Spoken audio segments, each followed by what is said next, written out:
Ako nga pala si Liboy at ito yung motor ko si Carding. Ito yung unang rides namin ngayong taon dahil matagal-tagal na rin hindi ako nakapag-rides. Simula year 2021 ata yung huling rides ko. Busy kasi sa trabaho. Ah, Ngayon lang nakapag-day off. Eto, girap na tayo niyan. Huwag mong kakalimutan yung sign of the cross. Siyempre, para pogi. Yun, nasa New Clark City na ako. Pakyat yan. Ayan o, paahon. Kaya ng motor. First gear, second gear lang. Kumain na ako ng papaitan. Nandito na ako sa Camp O'Donnell yan. Ito yung sapa na ano. Dati walang tulay pa to. Wala pang tulay.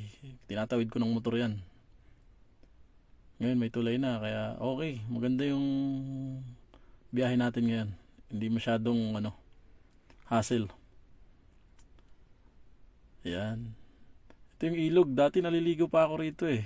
Ngayon lang hindi ako nakaligo dahil di ako nakapagdala ng damit. Quick ride lang kasi. Ito, nasa sitio bag na ako. Tamang video lang sa paligiran. Ayan. Tanaw-tanaw sa kabundukan. Habang iniisip yung problema sa buhay. Paano susolusyonan. Ayan, ang ganda ng tanawin. Parang nakaka-refresh. Eto, girap na ulit ako.